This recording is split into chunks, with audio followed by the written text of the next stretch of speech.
Hello all, Oman மண்ணிலேருந்து Thanjavur பொண்ணுங்க. இன்றைக்கி வாங்க என்னோடய breakfast and lunch box recipes என்னென்னு பார்க்கலாம். காலைக்கு பார்த்திங்கன்னா மிளகு பொங்கல், அப்புறம் ஒரு சூப்பரான தேங்காய் சட்னிங்க. இது ரொம்பவே நல்லாயிருக்கும் இந்த காம்போ. அதுக்கப்புறம் சாம்பார் செஞ்சுருந்தேன். வாரத்துக்கு ஒரு நாள் கண்டிப்பாக மிளகு பொங்கல் செய்வேங்க. அதுவும் என்றைக்கு சாம்பார் வைக்கிறேனோ அன்றைக்கி தான் செய்வேன். அப்புறம் இவங்க கூட ஒரு வடை, அவ்வளோதான் பிரேக்ஃபாஸ்ட். லஞ்சுக்கு பார்த்திங்கன்னா அஸ்யூஷுவல் தாங்க ஒயிட் ரைஸ் பண்ணியிருந்தேன். இன்றைக்கி ஒரு வறுவலும் பொரியலும் செஞ்சதுனால கத்திரிக்காய் வறுவலை இது மாதிரி கிண்ணத்தில் வச்சு சாதத்தோடையே வச்சுட்டேங்க. அடுத்து குழம்பு பார்த்திங்கன்னா சாம்பார் தான். பீன்ஸு, கேரட், உருளைக்கிழங்குலாம் போட்டு வச்ச சாம்பார். காலைக்கும் மத்தியானத்துக்கும் சேர்த்து ஒரே சாம்பாராகவே வச்சுட்டேங்க. பொரியல் என்னென்னு பார்த்தீங்கன்னா இன்றைக்கி பீட்ரூட் பொரியல். கொஞ்சம் பச்சை மிளகாய் தூக்கலாக போட்டு செஞ்சோம்னா நல்லா காரசாரமாக நல்லாயிருக்கும். அடுத்து டெய்லி ஒரு ஃப்ரூட்டில் இன்றைக்கி பார்த்தீங்கன்னா மாதுளம்பழம் தான் எடுத்திருந்தேங்க. அவ்வளோதான் இன்றைக்கி என்னோடய லஞ்ச் பாக்ஸ் ரெசிபீஸ்.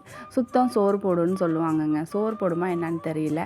ஆனால் கேஸ் ஸ்டவ்வெல்லாம் நம்ம கிச்சனை எல்லாம் சுத்தமாக வச்சுருந்தோம்னா நெக்ஸ்ட் டைம் சமைக்க வரும்போது நமக்கு சமைக்கிற ஒரு இன்ட்ரெஸ்ட்டை கொடுக்கணும்னு நான் நினைக்கிறேன்.